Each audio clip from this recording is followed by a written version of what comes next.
Hello,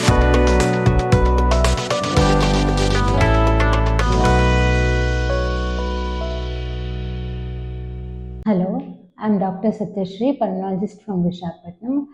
last topic continue చేస్తూ ఈరోజు ఇంకా ఇంపార్టెంట్ టాపిక్ మాట్లాడదలుచుకున్నాను. That is multiple drug resistance tuberculosis. ఇది మన దేశంలో చాలా ఎక్కువ అవుతున్నది.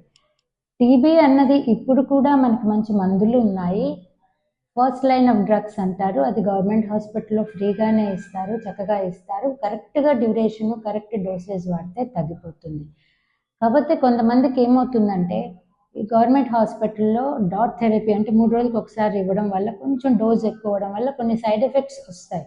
దానివల్ల చెప్పకుండా డిస్కంటిన్యూ చేస్తారు. రెండో ప్రాబ్లం ఏంటంటే బాగవుతున్నారని కూడా కొందరు నెగ్లిజెన్స్ వల్ల డిస్కంటిన్యూ చేసేస్తారు ట్రీట్మెంట్. సో ఇలాంటి కేసులో ఏమవుతుందంటే వాళ్ళు ఒక 6 నెలల ట్రీట్మెంటు, 9 నెలల ట్రీట్మెంటు డాక్టర్ డిసైడ్ చేస్తారు. దాని బదులు కొన్నాళ్ళు ఒక 15 రోజులు, నెల, 2 నెలలు, 3 నెలలు తీసుకుని ఆపేస్తారు. ఆపేయడం వల్ల ఏంటంటే మళ్ళీ కొన్నాళ్ళకి టీబీ ఖచ్చితంగా వస్తుంది.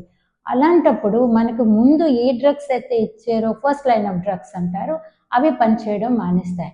అవి చీప్ అండ్ బెస్ట్ అండ్ ఏంటంటే చాలా తక్కువ సైడ్ ఎఫెక్ట్స్ ఉంటాయి. అవి పనిచేయనప్పుడు సెకండ్ లైన్ ఆఫ్ డ్రగ్స్ ఇవ్వాల్సి వస్తుంది. అది నిజంగా చాలామంది టాలరేట్ చేయలేకపోవచ్చు. అవి కాస్ట్లీ కూడా. అవి నిజంగా సైడ్ ఎఫెక్ట్స్ చూపిస్తాయి. అండ్ ఈలోగా ఏంటంటే సగానికి పైగా ఊపిరితిత్తులు చెడిపోవడానికి అవకాశాలు ఉన్నాయి. ఊపిరితిత్తులో రంధ్రాలు పడిపోతాయి చాలాసార్లు. అందులోనే కఫంలో రక్తం ఎక్కువ పడిపోతుంది. ఇలా జరుగుతూ ఉంటుందన్నమాట.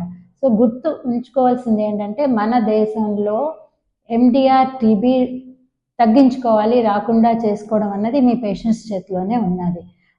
సహకరించి కరెక్ట్గా డాక్టర్ చెప్పినట్టు మందులు వేసుకుని ఏదైనా ప్రాబ్లం ఉంటే మీరు డాక్టర్తో డిస్కస్ చేసేసి అవసరమైతే మందులు మార్చచ్చు. కానీ దయచేసి మందులు స్టాప్ చేయడం మాత్రం జరగకూడదు. డాక్టర్ చెప్పేంత వరకు మందులు వేసుకోవాలి. Thank you.